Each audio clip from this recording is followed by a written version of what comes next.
Hey guys, welcome back to Perils of the Warp. this is episode 2. And we have some pretty exciting things to talk about today. We fucking do. Yeah, we do. Um, so we're gonna save the best for last, or the most aggravating for last, depending on who's listening. Yeah. And a lot of hate coming. There's a lot of hate coming, but we'll get more into it. But nothing's perfect. Just you gotta accept that. But yeah. What do you want? What you want to talk about first? Well, so far for episode 0 and episode 1, we've Mhm. been talking primarily about 40K because that's the game that we primarily play. Yep.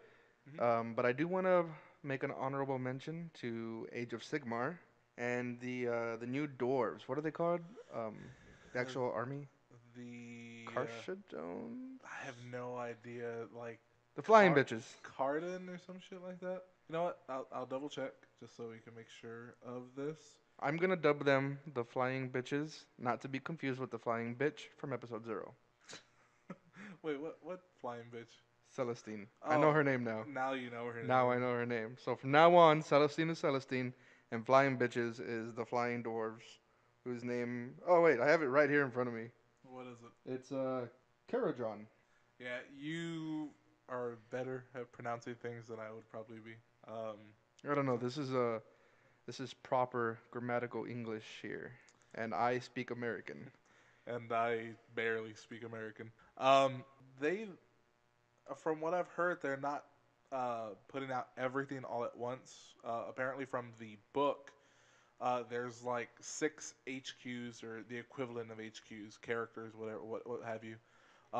But they're not kind of busting their load when it comes to just releasing it all in one shot and hoping that it sells.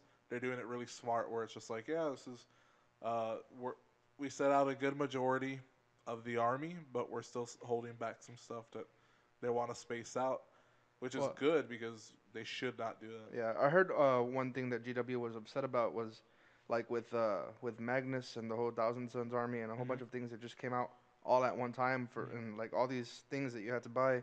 Yeah. They were a little disappointed in the painting schemes that we're seeing. Um, it started with Magnus and the original Triumvirate. Things were just coming out so fast that everybody was just like, "Fuck it, 3 color minimum." Yeah. And people weren't putting the heart and soul that they usually put into their paints Hmm. because everything was coming out too fast. Yeah, I can see how. I mean, I can see that.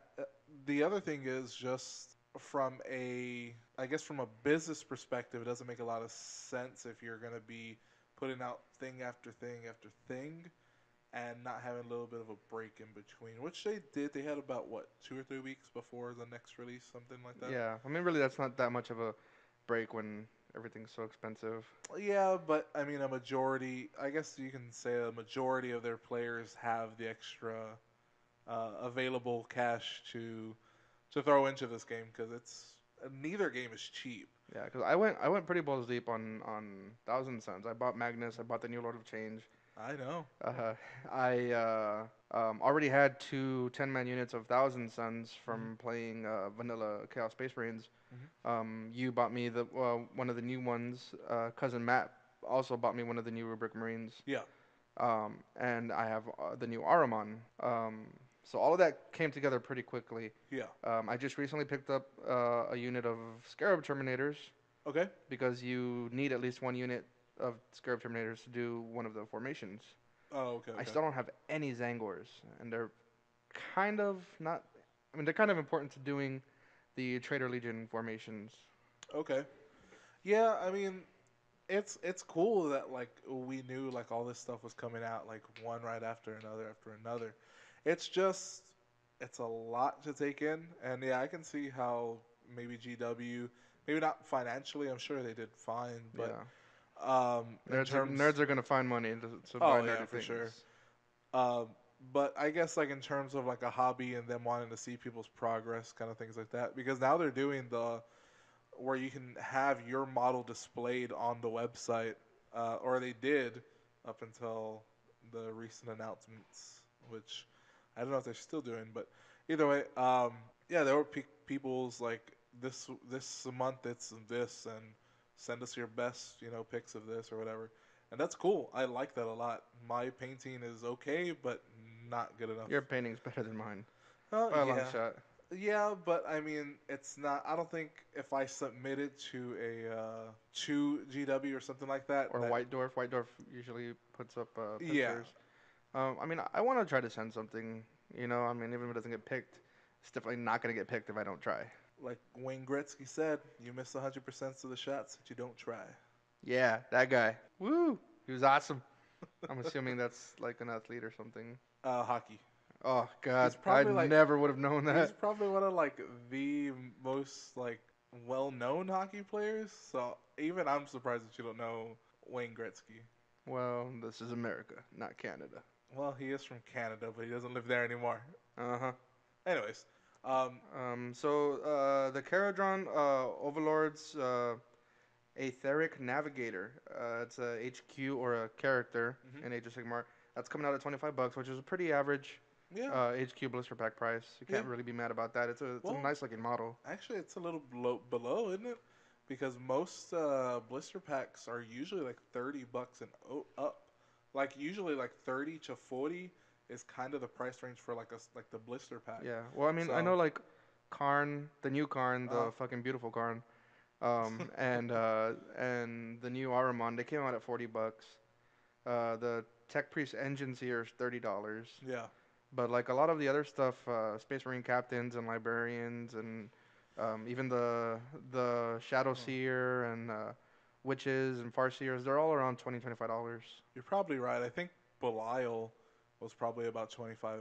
So Yeah. you're probably right. You're probably right on that. But I guess mainly I've been seeing like a higher quality kind of figure Mhm. for like those 30, $40. So, all right, fair enough. Yeah, like the newer modes especially are Yeah, coming out a little bit more expensive. they're getting really good though. One thing that I really love the way this steampunk dwarf army looks. I like steampunk because I'm a nerd and I'm a generic nerd. So you give me something shiny and with gears and shit, and I'm gonna be all up on it. Um, but the Argonaut Ironclad, Mm-hmm. which is basically the Dirigible. yeah, that thing. It's $115, Okay. which is not it's not easy on the wallet. Yeah. No. Especially for I mean, I don't know how many points it costs to play, but you'd probably be fielding two, possibly three of them, depending. I have no idea. I mean, yeah, I don't know the points, and I haven't really looked for any information on it. Um, I they look okay. They look cool. I mean, I can't say they look bad. It's just I'm not like the biggest fan of steampunk. Yeah, I definitely know that. But the one thing I liked were like their I guess their jump infantry, Hmm. where they have just like they're floating on balloons. I thought that looked cool and simultaneously cute at the same time. Yeah, they're definitely at risk of losing one of my man cards. It's a fucking cute army. Yeah. Hey. If you can't say something's cute, I don't know. I don't know how to finish that. But yeah, I mean they look cool, and overall I like the way it looks. It's just I don't think that's the army that I'd play. For AOS, I've talked to you extensively, John, about. Did we even say who we were? What's up? I'm John. I'm Roman. Um, well, that's a good 10 minutes into the podcast. Um, no. One of the things was I play Space Marines in 40K, and I look at the Stormcast, and I'm like, they look cool, but they're just fantasy Space Marines. Like, that's what they look like. Hmm. Um, until I saw Chicken Walkers. I don't know what they're actually called, Chocobos. but the Chocobo Riders were fucking what kind of sealed the deal. But it doesn't mean that I don't still want to play another army for Hmm. AOS. One of my other favorite ones is the. What you like? You like? I know you like the Skaven, I like. and you also like the Lizardmen, the Seraphon. Yeah, the Seraphim. There you go. The Tickleborn. the yeah, that's weird. They should have done a little more fucking research. I don't know what they were thinking there. Hey, we need a name for this army. I kind of like Seraphon. Yeah, that's good. Should I Google it to make sure nothing else has a name? Nah, we'll just go with it. No, they probably Googled it at the GW headquarters, and they have the safe search on, and it's probably under, it's probably not safe for work kind of shit, because Rule 34. If there's, if everybody knows about it, there's porn about it. But the Seraphon always looked, or the Lizardman, well, fuck it, whatever, always looked cool to me. Actually, uh, X, Roger Uh told me that there's Lizardman and Seraphon. And it's basically every Seraphon is a Lizardman, but not every Lizardman is a Seraphon. okay, so a Seraphon is like It's a like a subclass of Lizardman. fair. Oh, that's cool. I mean, I like the lore behind them. The lore behind them is like they're literally like aliens from the stars that were created just to kill chaos. Like that's cool. That just sounds cool. And the way that they travel, they have like star system travel and kind of stuff like that. I thought that was really cool. And I like the color schemes that you can do with them. You can do a fuckload of different things with them, which is what I like about them. Um, but I think for AOS, Stormcast just a little more accessible, at least for our first army. So my second army might be the Seraphim, but I'm really leaning towards Stormcast Eternals because I like Chocobo Riders and I like the I don't know what they're called. They're the flying uh, Retributors. No, are they Retributors? I don't know. Either ways, all they do, like their lore, is that they just like come in and they just start fucking chucking hammers at whatever they fucking see. And So there's some breakers. yeah, basically, I was like, fucking awesome. I like that. And then Skaven, That's a uh, Destiny reference. I don't know, 3OD will be coming back soon. But when it comes to Skaven, God, I love that Bone Ripper, that model, that big ass model. I love that fucking model. It looks so cool. And then the Doom wheels are just fucking huge wheels that just churn and kill everybody. I just think they look really cool. The thing is, it's a swarm army. I don't know exactly how to play that. And it seems like they're super squishable and they don't get a lot done. So if I'm gonna play Skaven, I think I might play Skaven in Blood Bowl. If Mm. anything, that might be a little substitution. And if I like them enough, I mean, fuck it, a third army for AOS or something. But AOS is something that I've been really interested. I mean, you know me. We always Yeah. talked about fantasy in general, the 8.5 and all this other shit, and I just love the way that that played because it was so different from 40k, and AOS is completely different from that. Uh, and now, kind of things are maybe bleeding over a bit, but we'll get more into that. Yeah, I mean, I have enough demons to play demons in Age of Sigmar, Mm-hmm. especially Corn because Corn's all big right now. Yeah. So once we do eventually get that starter box set Mm-hmm. of Corn versus Stormcast, that's pretty much all I'm gonna need. Yeah, I'm gonna probably need probably that and maybe the start collecting box, and I'll Hmm. have a pretty sizable army. I'll get a few different characters here there, but I think for Stormcast I should be set and not too with not too much money. Yeah, Honestly, it doesn't seem like a lot of money to start an army. it's definitely like what under 200 with half the box set and starter Yeah, because what's the box at 120 maybe? 120, so So it's that's 60 60, bucks, and then the start collecting box are usually like 80. 85, 80, 85. So yeah, we're definitely under 100 bucks. 120 is basically for a whole army, and I get a cool thing that I can't get anywhere else. The Dracoff Rider, Yeah. whatever the hell it's called. Yeah, I Uh, think there's two pieces for Stormcast that only come in that box, and three, I believe, for the Corn Army that only comes in that box. yeah, it's a Dracoff Rider for Stormcast. I know it's a Dracoff Rider, the big Dragon Rider guy. Hmm. And the other thing was actually that guy that you gave me, the guy that has like that banner. Oh, the Necromancer guy. Yeah, I think he only comes in that box for right now. Whether or not they're going to release it, because in AOS, since 40k is kind of taking a break for the next edition that we'll be talking about later, um, they are releasing a whole bunch of shit. They released the new Corn book. They released the new Stormcast. They released, the steampunk Karajan. Keragen. There you go. They released them, so it seems like they're just kind of flipping back and forth for a few months, which is awesome because it gives both of them enough room to breathe. But yeah, what about you? What's up with you in AOS? Well, um, The corn army is gonna be the easiest thing for me to do because all I need is that half of the start collecting box. Mm-hmm. I have plenty of blood letters and the the cavalry ones like blood crushers. Oh, okay. I I wanted got some bone crushers. yeah. I have Demon Prince of Corn. I have two Bloodthirsters, although I do have two D weapon Bloodthirsters, which apparently are not that great in Age of Sigmar, but uh, I don't care. Huh? They're fucking excellent in 40k because I play demons, and if I ever have to like go up against a knight or something, I'll Mm-hmm. just summon a D weapon Thirster. Yeah. So that's why I have those. But the army I really want to play, besides these fucking cute little dwarves, is the Sylvaneth. Yeah. Yeah, I do love Treefolk. Um, I love Treebeard from Lord of the Rings, Treefolk from Magic the Gathering, And and yeah.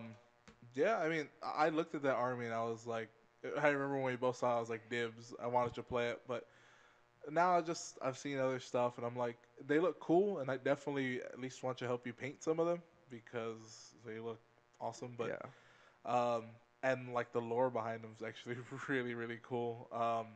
If you're looking for a good AOS podcast specifically, listen to Garage Hammer. It's literally just two guys talking about this kind of stuff, and they recently did a Sylvaneth not a few months back maybe, and that filled me in on a lot of lore for them, and I was like, holy shit, these guys are really really cool. So yeah, wholeheartedly agree with your decision, bro. Yeah, I think I've always liked those tree folk even before Age of Sigmar, when before only elves could take the really big Hmm. tree folk. Now it's its own army, and I was pretty excited about that. So I can't wait to start there. Yeah, yeah, for sure. It's just one of those things where it's just like there's a lot of stuff, and we're just gonna have to see kind of where the ball lays and where we can really start that up. But I mean, you and me have always been talking, and we've kind of thought like the summer, July around our birthday, somewhere around there, that we'd be uh, maybe dipping our toe into AOS a little bit Hmm. more than it's just well, who knows now. But yeah, AOS. Every time I see a battle report, I want to play it more and more. Yeah, I did. I do want to start watching battle reports. That's when we were painting the other day. Hmm. I turned on Mini Wargaming and saw what was going on with Age of Sigmar. Hmm. Um, but right now, um, we have a pretty big tournament coming up for 40k. Yes, we do. So right now, my focus is on there, Hmm. trying to get this army painted. Hmm. Um, it's pretty much almost completely put together already. That's good. Um, I want to switch the bases on the few Marines that I am playing Okay. to the new 30 mil or 32 mil, 32 mil. 32 Hmm. mil. Other than that, I just got to get everything painted. And so here in San Antonio, we have the Alamo GT, Yes, sir. and It's brought to you. it's brought to you by Red Star, Yeah. a group that we are lucky enough to be members of. This is a great group of mostly fat people who are really really down to earth, cool to hang out with. Yeah. I wish I could, hang out and play more. It's just with my job, I just don't get the opportunity to. And then Sundays and Mondays are kind of chill days Yeah. where I honestly don't want to do much on my days off. But yeah, hopefully that'll change, especially with what's coming around the corner. I'm hoping to really get as many games as I can.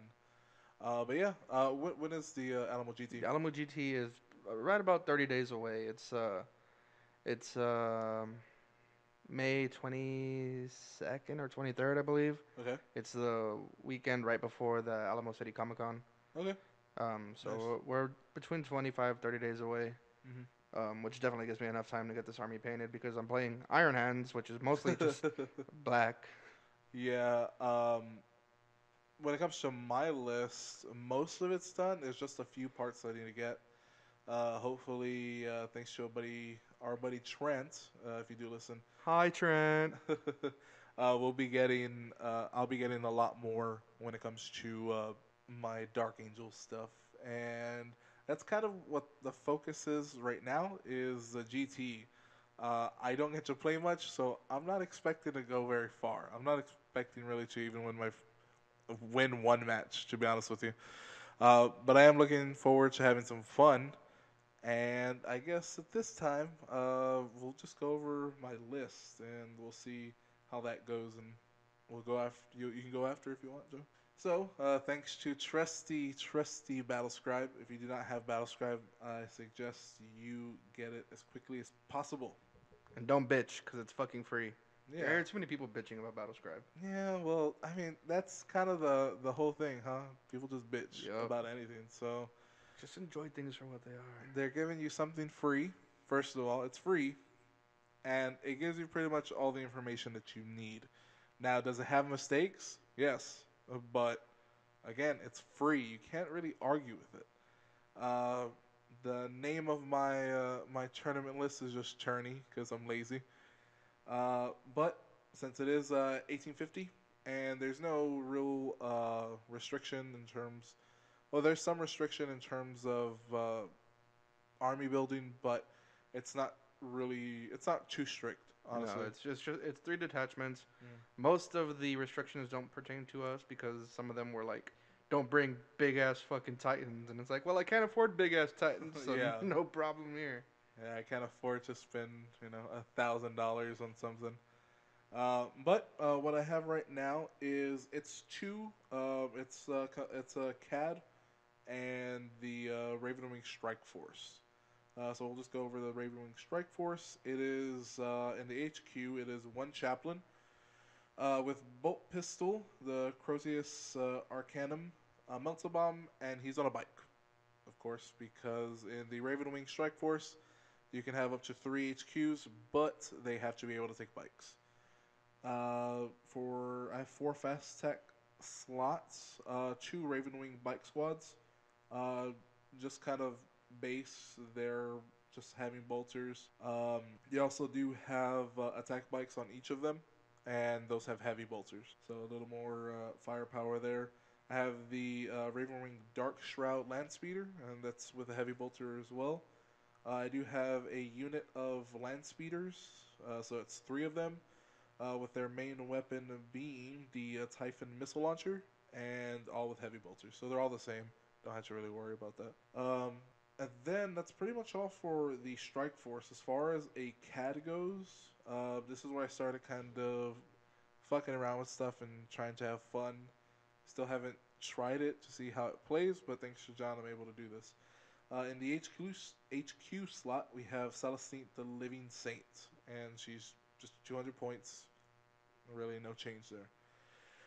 In the elites, we do have the Deathwing Terminator squads, and they're just basic. Sergeant has a not a force sword, a power sword, and bolter, and then one of them for each of them has an assault cannon. Because I love assault cannons. I don't care what anybody says. In my troop slot, I have 2 scout squads, just 5 men. Snipers, all of them with camel cloaks, because you need camel cloaks no matter where you are. And that's pretty much it for that. The only other thing that I do have is in the fast attack slot, and that's an assault squad. It's a 7 man, and they just have jump packs and their base. They're just basic loadout because I want to get in as many attacks as I can with these dudes. Um, and they'll be flying around with Celestine so that they can get some extra protection. The original flying bitch. Yeah, and that's pretty much my list. It's not. I don't know how competitive it is. Maybe if you do listen to this and you have any suggestions, put it in the comments below. Um, but that's pretty much my list, and I kind of just want to have fun. I mean, I don't expect to do well. I'm not a great player. I don't get as much games in as maybe John does or anybody else, but I'm at least gonna try to have some fun out there.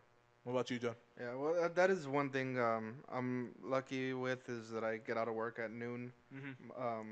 during the week, so I can just get just put up on Red Star on the group page because Mm-hmm. Red Star has a group page on Facebook. It's like, hey, anybody want to play? And usually, there's always somebody willing to play. Yeah, yeah, But my army's called the Iron Fleet, which is a Game of Thrones reference because I'm a nerd. yeah. And it's a Space Marine Anvil Strike Force, which basically it's just all tanks. And there's even a stipulation that if you take anything like troops or anything like that, they have to be in a vehicle, or they have to start the game in a vehicle. They have to have a transport. Interesting. Okay. So the core is the Armored Task Force, and that is it's a Tech Marine with 3 tanks. You can Okay. either choose from Predators, Vindicators, or Whirlwinds. So Okay. I'm going with 2 units of Predators, all kitted for last cannons, Okay. and 1 unit with 3 Vindicators in it, so that I can get that APOC barrage. I've never done it. I just finally got my second and third Vindicator Mm-hmm. just a few days ago, so I haven't even got the chance to play with all 3 of them. Mm-hmm. And I don't care if it doesn't work. I'm dropping that big barrage on somebody. Whether it kills them or not, I don't care. I got to do it. That's a moral victory. Scatters a full 12 inches. Fuck. Back onto my own troops. I mean, Vindicators only have a 24-inch range, so that thing scatters back onto them. With the size of the APOC blast, there's a chance I can get my own Vindicators, but fuck it. I did it for the lulz. Hey, if you can't have fun with the game, don't play. The HQ, the command for the army, is a tank, which is one of the things I like about this list. Is that you Is get it to a take sentient tank? it's it's it's a Land Raider Redeemer, Okay. and it comes with its own Warlord trait, where it lets me nominate a vehicle within 24 inches, including itself, to completely fire again at the end of the shooting phase. Nice. Which actually helped me out a lot when I was playing against Jay. Mm-hmm. He brought his list for the GT, and like it was pretty scary looking at it on the table. Yeah. There's so much big shit. Yeah. But I was able to completely wipe out all his troops in one turn with the Vindicator, firing twice from that Warlord trait. Nice. And it left him with all the big stuff, which is still big stuff. Mm-hmm. But I think it helped a lot because I was able to concentrate on those specific things. Mm-hmm. Now the warlord trait is that once per game or is that That's just? every fucking turn. Yeah, damn. All right. So it has 4 auxiliaries. 2 of them are tech squads, just basic barebone tech squads, Mm-hmm. riding in Razorbacks with twin-linked assault cannons because assault cannons are fucking amazing. Okay. I have another tech squad, but it doesn't have a vehicle because they're going to be in the Land Raider. Oh, okay. And my last formation is the Raptor Wing, which is 2 Storm Talon gunships and a land speeder. It's a formation Mm-hmm. where the Storm Talons get to come in automatically on turn 2. Okay. And then the land speeder gets to nominate an enemy unit within 18 inches of itself, Mm-hmm. and I get to reroll armor pens against it with my 2 flyers, Oh, okay. Okay. or armor pens and wounds. So, and then there's a formation which is a Librarius Conclave. Mm-hmm. It's just 3 bare bones librarians. One's gonna be in a Land Raider. The other 2 are gonna be in the Razorbacks, Mm-hmm. and all of them are rolling on Technomancy, which boost up my own vehicles or hurt my opponent's vehicles. Oh, okay.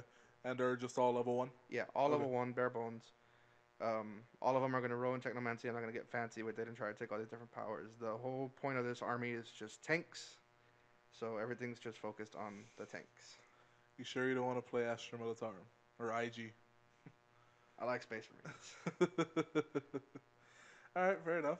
And that's your list completely. That's my list. What's the point come in? It's 1850 exactly. You For son bitch. 1, 2, 5, 6, 7, 8 tanks, a land speeder, and 2 storm talons. So it's a good amount of vehicles. And then you got the Iron Hands special rule where all my vehicles have it will not die. Yeah. So that makes it a little bit more of a dick list. Yeah. That's fine. I mean, it's kind of one of those things where when I look at the game, it's just like I don't have enough. First of all, I play Dark Angels, so they're not the most competitive. I already know that going in, and I don't have enough in my collection to really make it a mid-max kind of army. Yeah, because I mean the Raven Wing formation is formidable. You just Yeah, don't have everything you would like for it. yeah. You want as many Black Knights as possible. Did I even say that I had Black Knights? Because I don't think I did. I don't know. Yeah, I did. In the elite squad, I'm sorry. I have a command squad. It's 6 Black Knights as an apothecary with no. There's no banner, and 2 of them have the grenade launchers, the new Ravenwing grenade launchers. Nice. So, sorry about that. Completely forgot about them. They're kind of the linchpin to the whole army. Um, yeah, Ravenwing by far, and specifically Black Knights, are the most competitive thing. The only thing is, I don't want to spam. You Yeah. know what I mean? Like, I'm not that kind of player. Yeah, like I played against you Hmm. um, many times, and your whole thing with your bikes is teleport homers for the Terminators. That's all. Like, honestly, and I probably should play them better. But from what I do, it's kind of just like they're there. Hopefully, I get first turn. Um, but I mean, first turn. If I get first turn, I'm shooting as many things as I can, and basically try to keep them alive by jinking. I mean, the best thing they have and what makes them the best is that they get to reroll their jink saves. Hmm. I mean, they already have 4. I mean, it's 4. They have if they have skilled rider or anything like that, it's goes up to a 3 plus rerollable. So I didn't hear. Were you taking the Death Shroud to give them the 2-up jink? I am taking the dark shroud. Yeah. Dark Shroud. The land speeder. Um, the thing is, usually I try to move them out. I shoot and then I jink because I want my terminators to come in as close as possible. The one thing that I try to do that I didn't do here is both strike forces kind of work off of each other. Yeah. Because the Deathwing Terminators, what they do is when you take that particular formation, uh, they get to run and shoot when they deep strike. And because the teleport homers, I don't have to worry about it. Just 6 inches from the bikes in any direction that I want. Or if I'm playing Belial, he at least drops down and his unit doesn't scatter with him.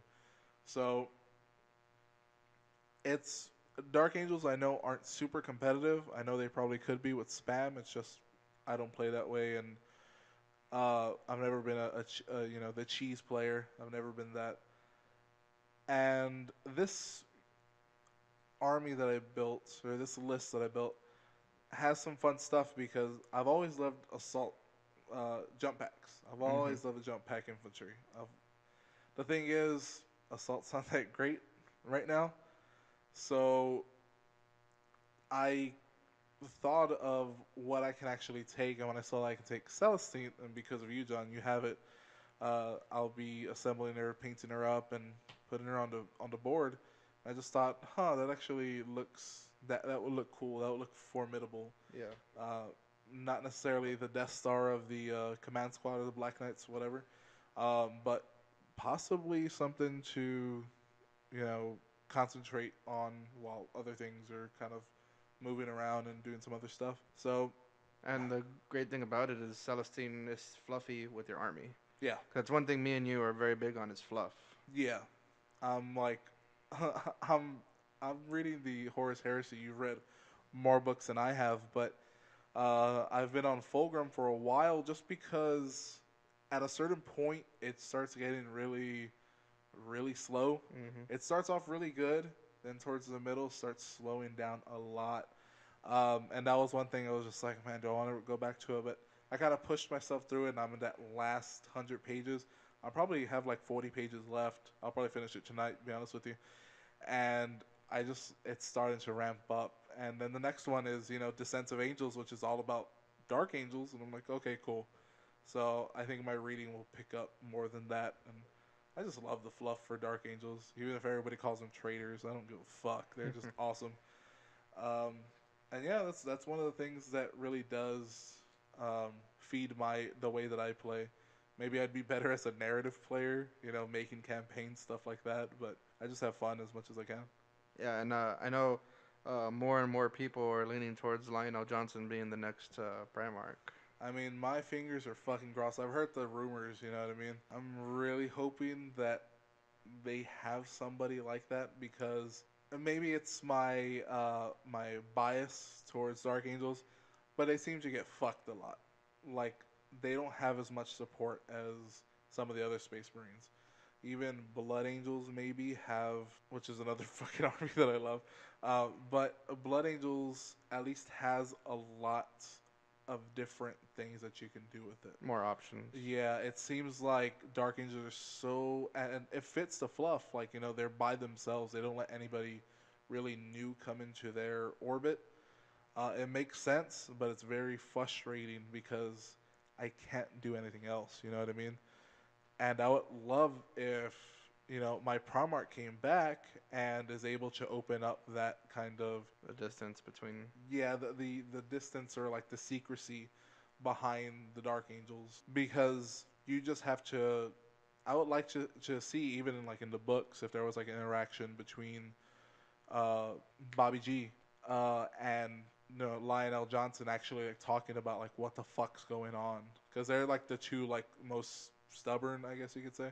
They're all kind of stubborn, really, but We refuse to say Gilliman's ridiculous name, so he's Bobby G. yeah. Apparently, the way that you say apparently Don't do it. Don't do it. no, I have to because people have to know. Apparently, it's pronounced Rabooty. I know some people say like Rabout or whatever, and Rabout would be a fine name. That's fine, but somehow I've heard that the actual pronunciation is Rabooty Gilliman, and that's fucking ridiculous. So we just call him Bobby G because that's what he is. That's how Bobby G do, baby. Nobody likes Ultramarines, anyways. I'm not the biggest fan, but if they can give me some of that tech, Dark Angels, fucking, I'll paint it up. It'll be good. Um, but yeah, I'm hoping that that's what's going on. But enough teasing. Let's get into the fucking mojuse of the whole fucking this last month that's been going on is fucking crazy. There have been a lot of rumors of 8th edition and what it was going to bring, and a lot of people were pissed about it. And GW went to, I believe, Adepticon, and there was another. I can't remember the other, kind of convention that was going on, but they were revealing some details about 8th edition. So a lot of those rumors have been proven true. I like the way it's going. I mean, there's going to be a lot of people that are pissed off at 8th edition. They're going to see it as they're ruining the game. It's getting less complicated. It's getting fucking Sigmarized. However you want to say it. Stop being so fucking negative about it. You haven't played a single fucking game. Most of the people haven't played a single fucking game, and you're already bitching about it. At least give it a chance. Don't be a dickhead and just refuse to do it. If you're gonna refuse to do it, let me know so I can buy your shit. I would But like to point out that Age of Sigmar made the fantasy side of Warhammer infinitely more popular yeah, than it ever was. Because I know they were saying that all of fantasy was bringing in the same amount of money as just Space Marines. no, Space Marines were outselling all of fantasy. So not even all the other armies having to do with 40k, Not even just Space Marines. yeah, and that was during fantasy, and it was kind of hamstrung the way that it happened, just because it became a marching type game where you had the trays, the movement trays, and all that stuff. So you had to have a certain amount with fantasy that it became a problem, and they fixed that with AOS. The problem is they oversimplified AOS, and that's what left a bad taste in everybody's mouth. But lo and behold, they're like, hey, we have a general's handbook. Guess what?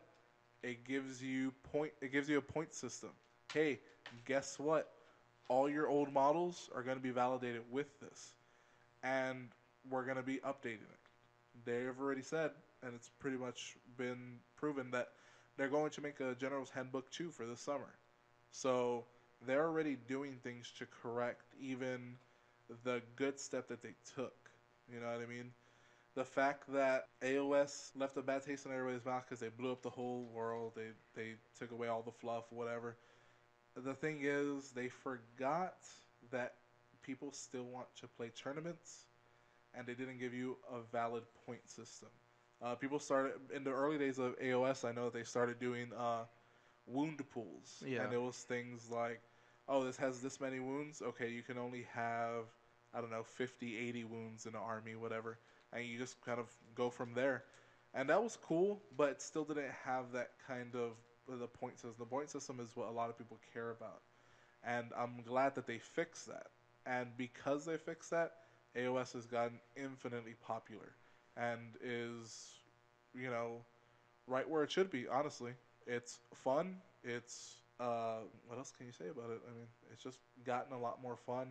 Just because something's simple doesn't mean that it's shit. You know what I mean? Just because for 40K is complicated now doesn't mean that it's good. So I'm more welcome to the changes. And John. One of the things I was really worried about, the only thing I was actually worried about, the thing that made me really sad, was that they were taking away templates. Yeah, I hear you. I love templates. I love vindicators and auto cannons. I mean, wait, what are they? Battle cannons. Yeah. Um, I think they're very fun to play with because they're not exact. You Mhm. know, I can fit that many models underneath this template, but I still got to scatter it. I might miss completely. I might hit myself, Mhm. and that randomization was something that was very fun for me. Um, but we have here the stats for the flamer weapon. Okay. So it has an 8-inch range, which is already a little bit shorter than the flame The template template. by an inch, but it's assault D6. I know some people were thinking that that's not enough because you can get more than 6 models under a flamer. Yeah, that's true. But But the thing is that assault D6 is gonna hit no matter how many models are in the unit. yes. Whereas before, if you're let's say you're a demon prince, for example, or Mhm. just any monstrous creature that cannot be part of a unit, Mhm. if you shoot it with the flamer, you're only hitting it one time. With this new one, you're hitting it D6 times. Yeah. So, um, and then the weapon still automatically hits the target. You just got to roll the D6 for how many wounds Yeah, you allocate. exactly. I mean, there's a give and take behind all this. I mean, I'm sure this is something that they thought about a lot before they just decided to throw it away. You know what I mean? Like, I think a lot of people do like templates and like the situations that can happen when you have those templates. But I was telling John, it's more for me. It's more fun when things go right because a lot of people they want that kind of weird play with the templates. You know what I mean? Mm-hmm. They're like, okay, I'm gonna put it at the very corner, the the the left hand bottom corner of this rhino, and hopefully it scatters. 4 inches and it hits its HQ. And it's just like that's fine. But now with the way that it is, if you're within 8 inches of that HQ and that's what you really want to hit, you can hit him. And guess what? Now because of that, the assault D6, you can hit him multiple times with the flamer. Now is it going to hurt him as badly? No, because I think it's what AP dash or Yeah, it's 0 AP, 0 AP. and it deals 1 wound per hit. Yeah. So, but the last cannon, which was something I was wondering about, like Mm-hmm. if you're gonna take away the armor value of a vehicle like Mm-hmm. they've done, what's the point of playing 20 points for a last cannon? Yes. Now the last cannon is still 48 inches. It's still heavy 1. It's still strength 9. Um, and it's heavy 1. So if you hit a single marine, that's all you're gonna hit is that single marine. Yeah. But the amount of damage it's gonna do per model Mm-hmm. is D6. So if you hit a marine that has an invulnerable save, Mm-hmm. you're hitting him. You're dealing D6 damage to him. So he has to make D6 saves, whatever you rolled. Yeah.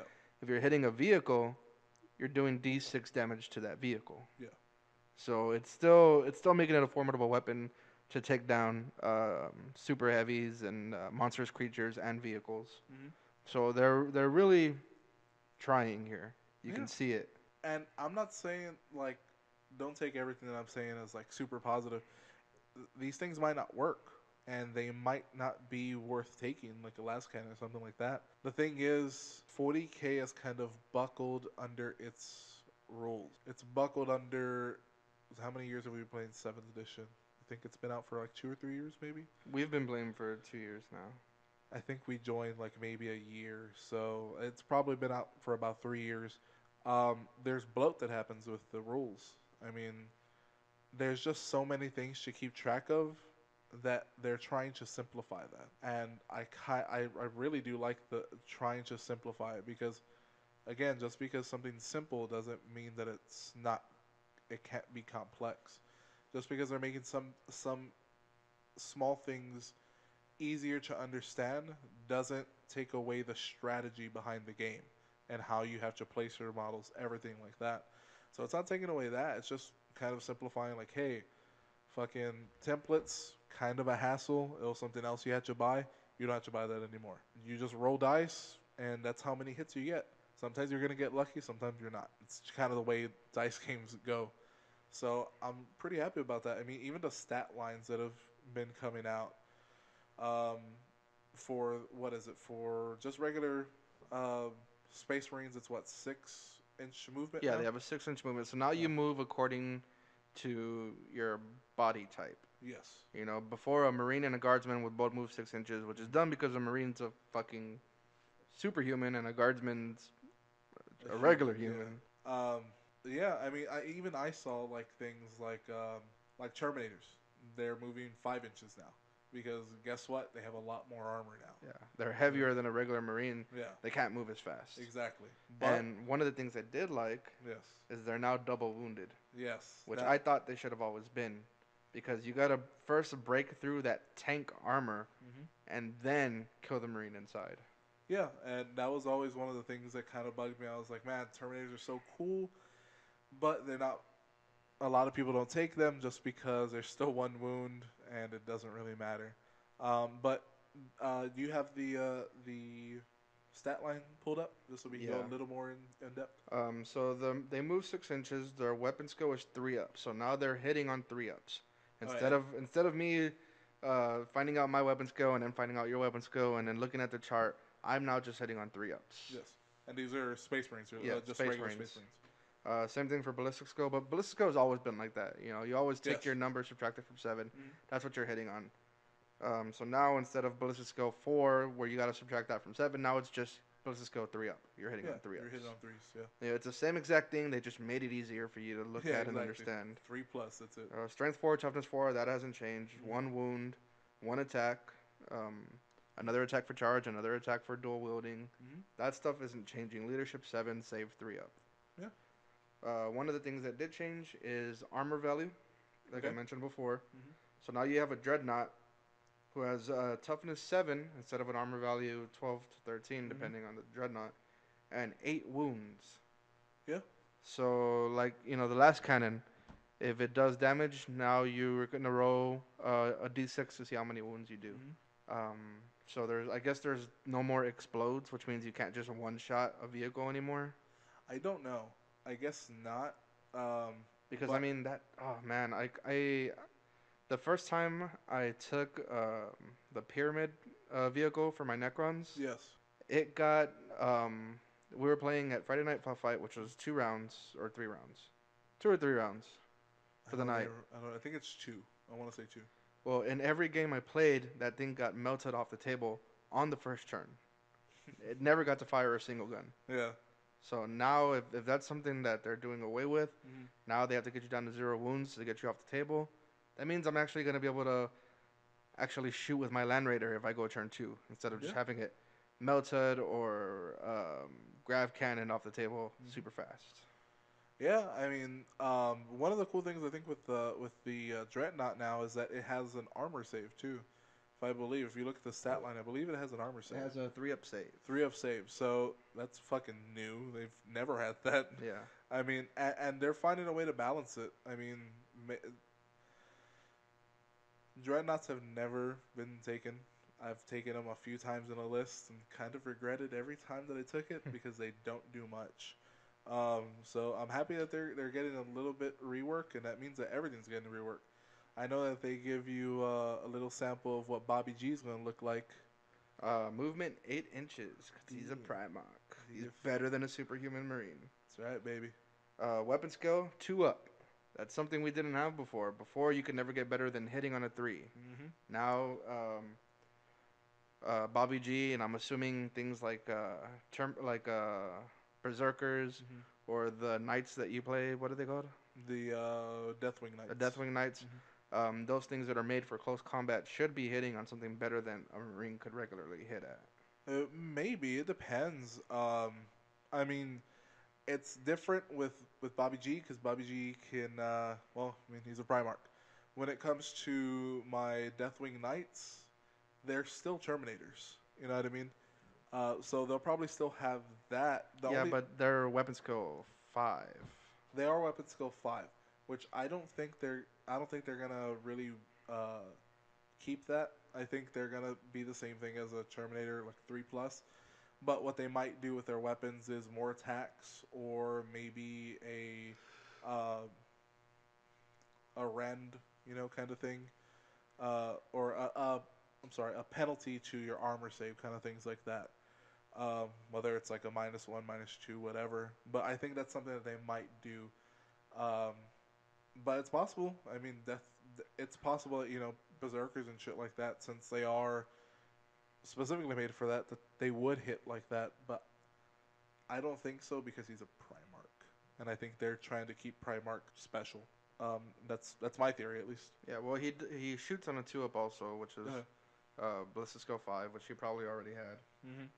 Strength 6, Toughness 6, so he's actually 1 toughness less than a Dreadnought, which is, I guess, fluffy. You know, the Dreadnought's a Hmm. fucking big old square piece of iron. I mean, it's basically a tank It's a walking tank. on short little legs. Yeah. 6 attacks, leadership 10, save 2 up, 3 up. Hmm. So, nothing really changes there except for the 2 extra inches to movement Yeah. and the 2 up wounding in close combat Hmm. or hitting in close combat. But yeah, and again, we're not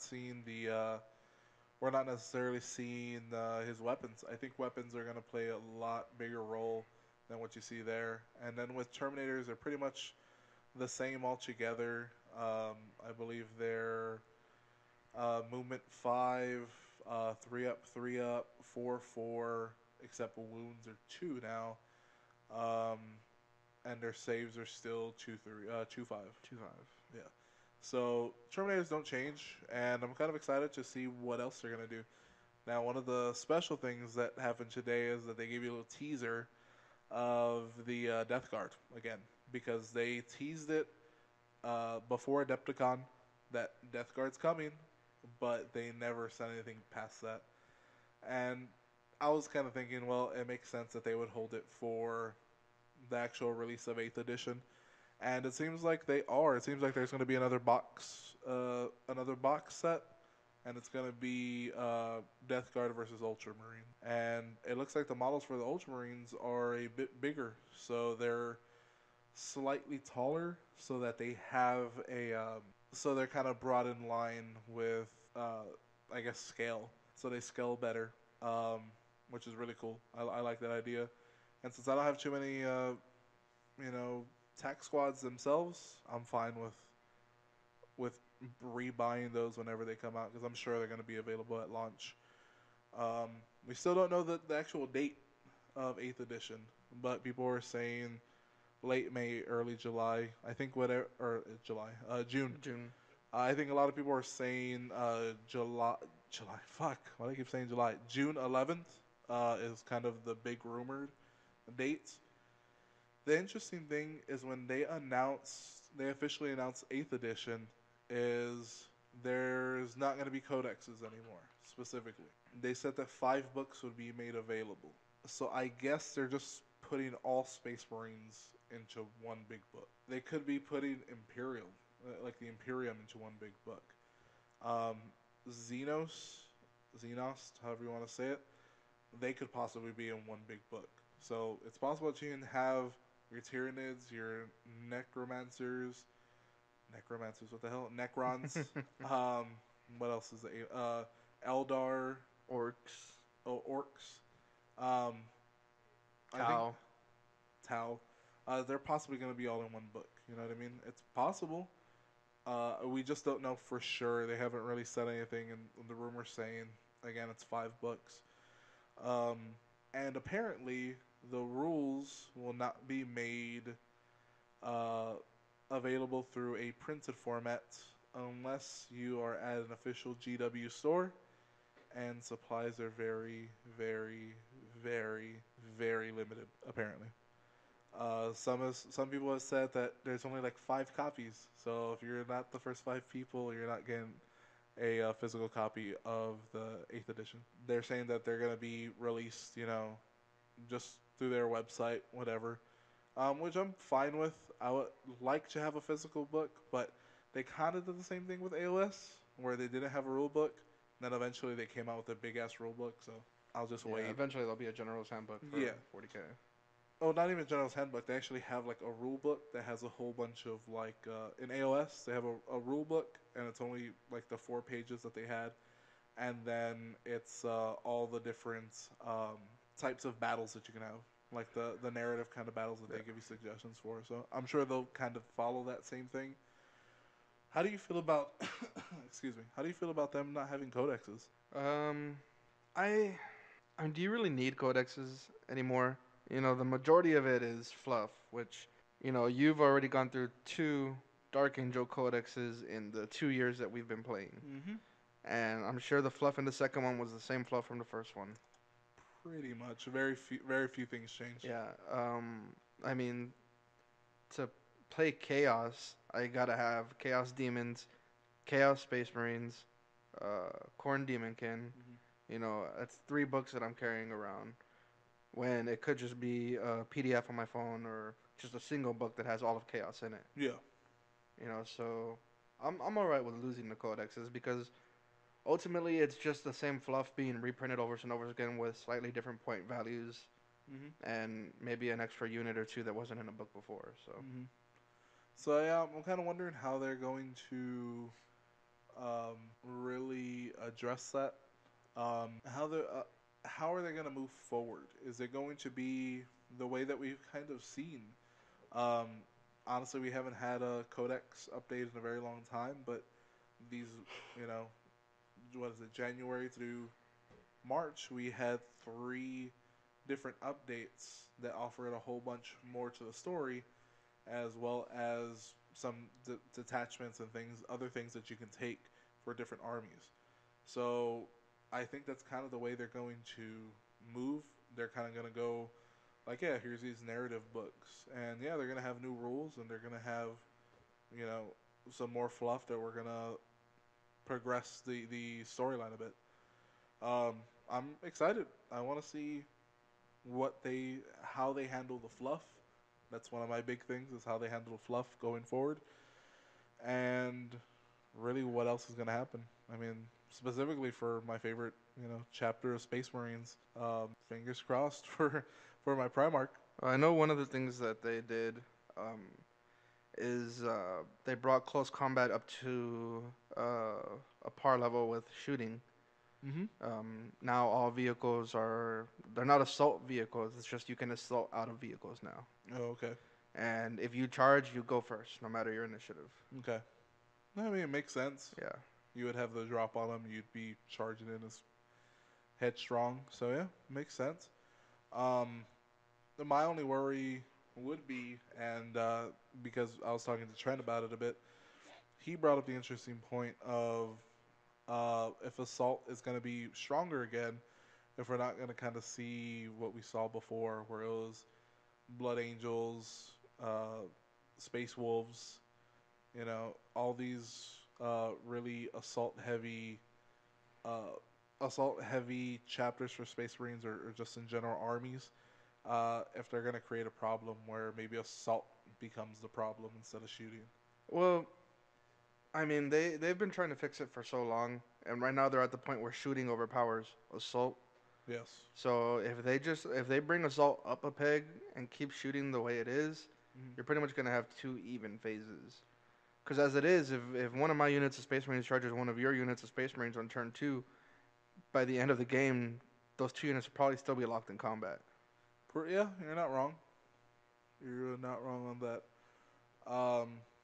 So yeah, I mean, You know what's gonna be dirty? mm, Um, is meets Death Star. the Nurgle Swarm guys, Oh shit, yeah. because he uses the banner Mhm. and they get across the field really fast because they're jump infantry. Yeah. They don't have guns, so he flats out in the shooting phase. Mhm. But Nurgle has a thing where they're fucking slow. Yeah. So he goes with an initiative 3. So even if he charges Mhm. with his powerful fucking close combat little unit there, Mhm. he's still gonna go second. Well, Yeah. now he's going first. Now he's hitting on threes, Mhm. wounding on twos Yeah. before you even get your attack. Yeah. Like something And like that's definitely gonna be better. yeah, for sure. And the same thing with you were bringing up my the knights, the Deathwing knights. That's a big problem. You know, me and you have played plenty of games where I lose two, three of those guys, and it's like, well, that unit's pretty much their strength in numbers, Yeah. and It always ends up the same way. I send my demon prince after them, yeah, and the reason I do that is because it's a scary fucking unit. yes, So I'm sending my scariest guy at it, but still, every game it's always a different result. yeah, You know, the last game we played, my demon prince raped them. yep, The game before that, they raped my demon prince. It's hmm, always a toss of the coin yep, of just who's gonna roll better for my demon prince of Nurgle versus your Deathwing knights. yeah, and it's always one of those things where it's just like, if I know you can't have consistency with dice rolls. It's kind of, you know, The point. the point, but consistency in terms of a situation would be favorable, I guess. But again, it could be just the way I play. I mean, with those guys, they don't have any bolters, so I can't stand back and shoot a little bit, and it's gonna be a little bit harder now that they only move 5 inches at a time. It's gonna be different for those guys, um, but I'm more than excited to see what Eighth Edition brings because they're making some fluffy choices, and then they're making some choices that are just smart. Uh, the assault is smart. Haven't really heard anything about shooting, but shooting doesn't really need a lot of tweaking. I don't think it's the shooting phase fault. I think it might be the armies and some of the guns they have. Tau, I'm looking at you. That you can shoot off so many fucking guns. It's ridiculous. But that's not gonna change. It's just gonna change what they. What's gonna change is I now have a chance to save my guys instead of just them being fucking destroyed from the get go. Same thing with Necrons. I mean, it's. I would like to see how they handle reanimation protocol. I want to see how that works. That would be interesting. But I think that's pretty much everything that's happened, right? This Pretty week. much. Now the only thing we have before we close is the play of the week. Play of the this is a monthly show, right? So Yes. play of the month. It's still play of the week. Fair enough. Which reminds me, do you have a play of the week? I do not. Neither do I. So we're just Play of the week. um usually the play of the week is going to be something like awesome that happened Mm-hmm. um as far as how good you did in this particular phase or Mm-hmm. with this army against this other army. Yep. This play of the week, since we got shit, is Ah. going to be how bad somebody did. Fair Because enough. while me and you were painting, we were watching mini wargaming, Yeah. and we saw fucking what's his name, Dave. Dave, yeah. Um, The chaos just player. God, he whiffed so bad on everything he did that game. He was rolling twin linked last cannons, rolled snake eyes, twin linked, rolled snake eyes, and he Yeah. did that several times. And then when he finally hit, he was like, "Oh my God, it's a 3! I hit you." He rolled snake eyes for the fucking wound. Yeah. But I mean that's what fucking Warhammer is, right? It's just the dice gods bless you and they'll take it away quick. You know what I mean? Um, if you do want to have your play of the week or play of the month, whichever the fuck you want to say it, you can go ahead and comment below. Don't forget to like and subscribe as well to Grimworks. But we are also on iTunes, so if you're listening on iTunes, rate, review, and subscribe there. But you can email us anything that you want us to kind of read on air at citypod88@gmail.com. Eric, Citypod88@gmail.com. That's my impression of fuck 'em. that's a city podcast joke there. Yeah. Go ahead and check that out. 'Cause there's a lot of stuff happening on Grimworks, and hopefully something entertains you. Yeah, hopefully, we'll be able to get a few things going with Warhammer specifically. Um, it's no secret that me and John do play every once in a while, and we have tried to film battle reports, but something's always gone Wrong. wrong in terms of us actually getting the footage.